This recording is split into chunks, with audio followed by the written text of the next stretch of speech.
Good morning, bonjour, bonsoir, assalamu alaikum, ekaro, welcome, sanibonani, dumelang, ciao, how's everyone? Yes, I can see all the smiles on your face, like, okay, give me another one. Okay, let me think of another one. Ndewo, my Easterners in Nigeria, and then there's the other one from Kenya, Karabu, I'm not sure what it is. Anyway, you're all welcome and greetings to all. Thank you for being here. Thank you for following, for liking, for sharing, and thank you for being a part of my world. I'm so glad that we could meet up again today. So today I'm looking at something called kindness.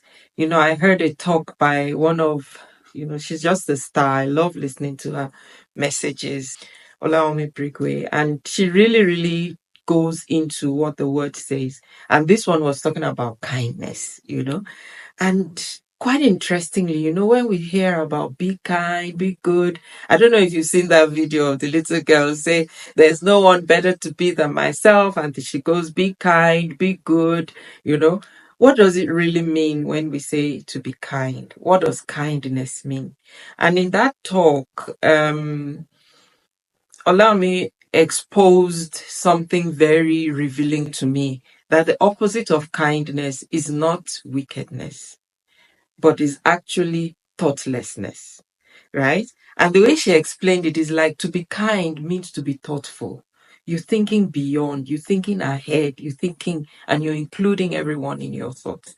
So that act of kindness talks more to selflessness, right? It talks more about being thoughtful, about what would make a good impact, what would be useful, what would be relevant, what could be uplifting, how could you make the next person feel better. And indeed, the word of God says that we should love our neighbor as ourselves. It says that we should do good to others. It also tells us that one of the fruits of the Spirit is kindness. Kindness is actually listed as one of them.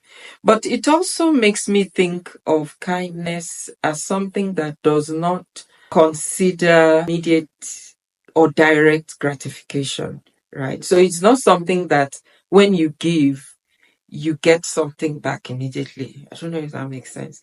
It's like you just kind because it's the right thing to do, right? It's something that you would not say, okay, it's not transactional. It's not necessary. Okay, I'll be kind to you if you are kind to me, right? We even hear about random acts of kindness whereby you just do it just because, just because I know that you cannot even pay me back. And indeed, the Bible talks about being kind to the poor. If one is kind to the poor, we know the poor may not be able to give back. And when I say poor, I'm not talking about just poor in material things, even poor in spirit, poor in happiness, poor in in all the good things that you can think of. If one is poor, it's just poor. Right. You're not poor in being kind in joy. You're poor in having joy.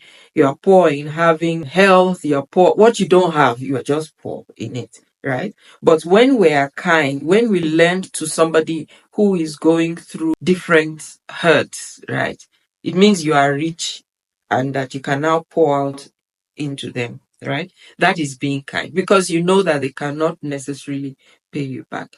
But the Bible tells us in Proverbs 19, verse 17, that when you are kind to the poor, you actually lend to the Lord. Because it's not that the one that you are giving to that will be able to give back to you, but it's the Lord who sees your act of kindness, right? That can actually repay you.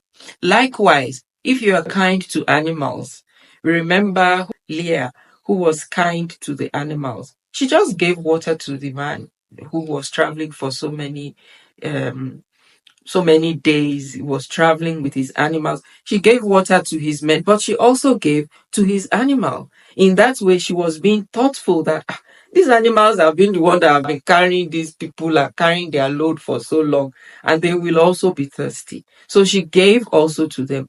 Can the animals now look at her and say, thank you, or give her something? No. But just because she could, and she was thoughtful. She was able to also give to the animals. Likewise, we need to be kind to our environment. The other evening, I was just thinking, no, I've not been seeing butterflies. Yes, we're in South Africa and it's cold here. The animals, the butterflies and the bees and all those good things in our environment, they've all sort of gone quiet now, you know.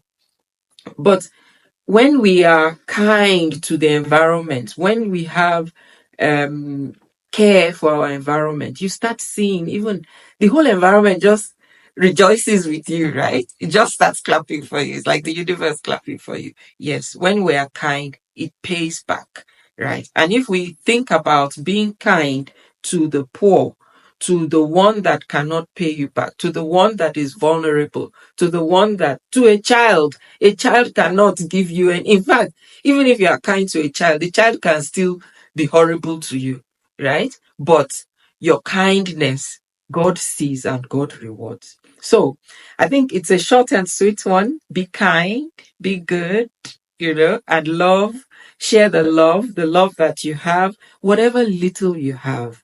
Again, share it and it will multiply back to you. So, ciao for now and hope to see you again. And remember to do what? Okay, I won't say it. God bless. Bye.